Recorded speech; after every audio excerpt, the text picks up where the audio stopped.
హల్లెలూయా. దేవునికి స్తోత్రం. మీకు అందరికీ కూడా నా యొక్క శుభాభివందనాలు తెలియజేస్తున్నాను. ప్రియ దేవుని సంగమ, అందరూ క్షేమంగా ఉన్నారు కదా. దేవుని యొక్క వాక్యమును ధ్యానించుకుంటూ మరి మీ యొక్క ఆత్మీయ జీవితాలను జాగ్రత్త పరుచుకుంటున్నారని నమ్ముతున్నాను. దేవుని యొక్క కృప మీకు సహాయం చేయునుగాక. ఈరోజు దేవుని యొక్క వాక్కు హెబ్రీయులకు రాసిన పత్రిక 12వ అధ్యాయము 29వ వాక్యము. మన దేవుడు దహించు అగ్ని అయి ఉన్నాడు. హల్లెలూయా. దేవునికి స్తోత్రం. దేవుని బిడ్డలారా, నువ్వు ఫస్ట్ యేసు క్రీస్తును నమ్ముకున్నావు, రక్షింపబడినావు, బైబిల్ చదువుతున్నావు, వాక్యము నీ జీవితంలో కార్యం చేస్తూ ముందుకు సాగుతున్నావు. దేవునికి స్తోత్రం. అయితే నీ దేవుడు ఎటువంటి వాడు, నీ దేవుని యొక్క రూల్స్ రెగ్యులేషన్స్ ఎటువంటివి అనేటువంటివి నువ్వు తెలుసుకొని ఉండాల. ఎందుకంటే అవన్నీ తెలిస్తేనే నువ్వు నీ దేవుని ఎదుట ప్రవర్తించాలో జ్ఞానము కలిగి ప్రవర్తించగలుగుతావు, వివేకం కలిగి ఉంటావు. లేకపోతే నువ్వు అదే దేవుని ఎదురుగా నువ్వు దీవెనలు పొందుకోకుండా శాపాలు పొందుకునే అవకాశం ఉంది. దేవుని సంగమ, నీవు ఆరాధించే దేవుడు దహించు అగ్ని అయి ఉన్నాడు. ఎటువంటి దేవుడు? దహించు అగ్ని అయి ఉన్నాడు.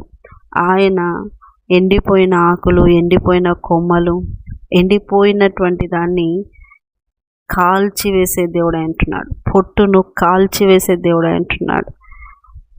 గడ్డిని, కొయ్యకాలను కాల్చివేసే దేవుడు అంటున్నాడు. ప్రియ దేవుని బిడ్డలారా, నీవు చేసిన పని అగ్నిలో పరీక్షించబడుతుంది ఒక రోజున. అది సేవ కానీ, పరిచర్య కానీ, విశ్వాసము కానీ పుటము వేయబడుతుంది అగ్నిలో. శుద్ధ సువర్ణం వలె విశ్వాసము మార్చబడాల. అగ్ని పరీక్షించే రోజు ఒకటి రాబోతుంది. ఆ అగ్ని అయిన దేవుడు పరీక్షించేవాడుగా ఉంటున్నాడు. నువ్వు నిజంగా ఆ దేవుణ్ణి తెలుసుకున్నట్లయితే బహు జాగ్రత్తగా భయముతో, భక్తితో, వణుకుతో నువ్వు నీ విశ్వాస యాత్రను కొనసాగించుకుంటావు. లేకుంటే నీ యొక్క ఆత్మీయ జీవిత యాత్రలో యేసుక్రీస్తు అంటే నువ్వు చాలా హీనమైన భక్తి చేయగలుగుతావు. దేవుడు అగ్ని, ఆయన దగ్గర చాలామంది సామెత కూడా ఉంది, నిప్పుతో చెలగాటం ఆడకూడదు, అగ్నితో పెట్టుకోకూడదు. ఎందుకంటే నీ దేవుడు, నువ్వు ఆరాధించే దేవుడు అగ్ని ఉన్నాడు. అది దహించు అగ్ని ఉన్నాడు. నీ ప్రవర్తన, నీ మాట తీరు, నీ చూపులు, నీ యొక్క అంతరంగ ఆలోచనలు, తలంపులు ఆయన కాల్చివేస్తూ శుద్ధి చేసే దేవుడు అంటున్నాడు. శుద్ధ సువర్ణం వలె నువ్వు మార్చబడాల. ఇంకా మలినము లేనిదిగా, మస్టు లేనిదిగా ఉండేటువంటి శుద్ధ సువర్ణం ఎలాగో నువ్వు కూడా పరిశుద్ధ బ్రతుకు నిప్పులో వేసి, అగ్నిలో వేసి శుద్ధ సువర్ణం తయారు చేయబడుతుంది. అలాగా నిన్ను కూడా దేవుడు దహించుతూ, కాలుస్తూ, యెషయా గ్రంథము 48వ అధ్యాయం 10వ వచనంలో ఇబ్బంది అనే కొలిమిలో వేసి ఆయన నిన్ను కాలుస్తాడంట. కొలిమి పేరు ఏంటి అంటే ఇబ్బంది. కొలిమి పేరు ఇబ్బంది. చాలా ఇబ్బందుల్లో ఉన్నావు కదా.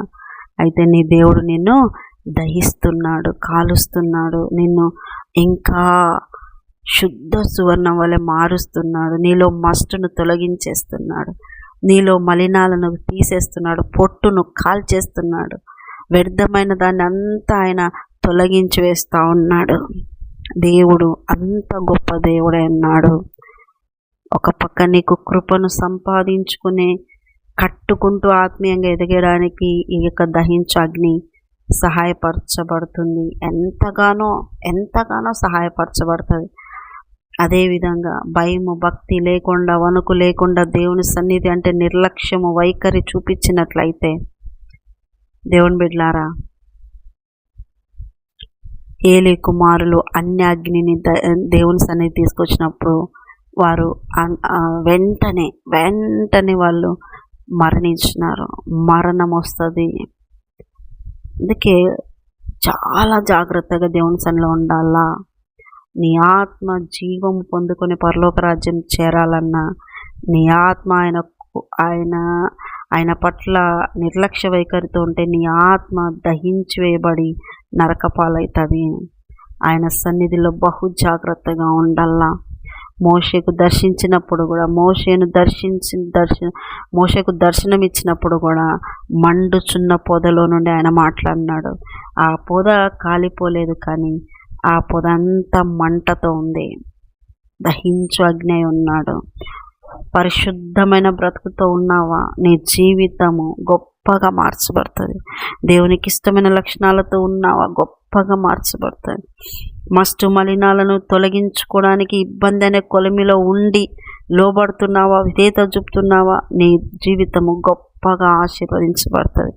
అనేక మందికి మాదిరికరమైన జీవితంగా మార్చబడుతుంది. అనేక మందికి సాక్ష్యంగా ఉంటావు. దేవుని యొద్ద నుండి బహుమానాలు పొందుకుంటావు. ఒకటి, జాగ్రత్త కలిగి బ్రతకడానికి. రెండోది, ఆయన నిన్ను కాలుస్తూ నిన్ను ఆయన దగ్గరికి తీసుకుపోవడానికి, నిన్ను శుద్ధి చేయడానికి ఉంటుంది దహించు అగ్ని. మండుచున్నటువంటి రాళ్ళ మధ్యలో సంచరించే లూసిఫర్, ఆ యొక్క కెరూబు, ప్రధాన కెరూబు కూడా ఆ మండుచున్న ఆ రాళ్ళ మధ్యలో ఉండలేక పడిపోయింది.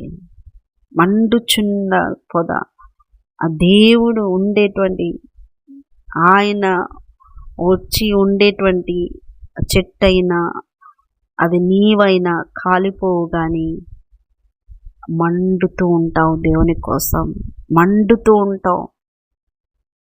దేవుని మాటను మండుతూ అది జరిగిస్తావు. హల్లెలూయా, దేవునికి స్తోత్రం. కాబట్టి ప్రియ దేవుని బిడ్డ, దేవుడు అంటే ఆషామాషి కాదు.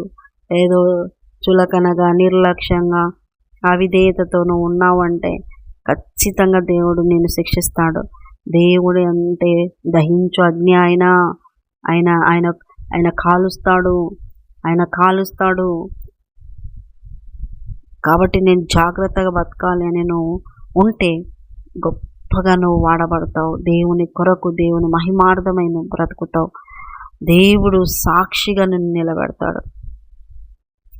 అట్టి కృప మీకు అందరికీ కలుగును గాక. నీ దేవుడు ఏమై ఉన్నాడో నువ్వు ఒకసారి బైబిల్లో చదువుకో. జాగ్రత్త కలిగి ఉండు. ఆయన సన్నిధిలో బహు జాగ్రత్తగా ఉండు. మాటల్లో కానీ, చూపులో కానీ, ప్రవర్తనలో కానీ. సుంకరి అంటాడు, అయ్యా ప్రభువా దేవా, కన్నులెత్తి చూచుటకైనా నేను పాత్రుడను కాను అంటాడు. ఏ యోగ్యత ఉందనుకుంటున్నావు? ఏ అర్హత ఉందనుకుంటున్నావు? పొద్దు సమానం దేవుని మీద చాలామంది నోటికొచ్చినట్లు మాట్లాడుతూ ఉంటారు. కానీ దీర్ఘశాంతుడుగా ఉన్నాడు, కానీ శాశ్వత శాంతుడు కాదు. ఒక రోజున ఆయన కాల్చి వేస్తాడు. జాగ్రత్త. ఆయన కోపాగ్నికి నువ్వు ఆహుతి కాకుండా కృపకు యోగ్యులుగా, కృపను సంపాదించుకునేవారుగా, లోబడి విధేయత కలిగి దేవుని పట్ల భయము భక్తితో నీ యొక్క ఆత్మీయ జీవితాన్ని కొనసాగించుకోవాలి. అట్టి కృప మీకు అందరికి కలుగునుగా. చిన్న ప్రార్థన చేసుకునే నీకు వందనాలు అయ్యా. విన్నవారిని దీవించండి. ప్రార్థనలో, వాక్యంలో ఎదుగుతూ నీ సన్నిధిలో వర్ధిల్లే కృప ఇచ్చండి అయ్యా. నిర్లక్ష్య వైఖరి విడిచిపెట్టి అయ్యా, లోబడుతూ, నేర్చుకుంటూ, వృద్ధి చెందుతూ, ఇబ్బంది అనే కొలిమిలో కాల్చబడుతూ నీకు సాక్షిగా నిలబడే కృప విన్నవారికి అందరికీ దయచేయమని యేసు పరిశుద్ధ నామములో అడుగుతున్నాం మా తండ్రి. Amen, amen, amen. యేసు రక్తమే జయం, సిలువ రక్తమే జయం.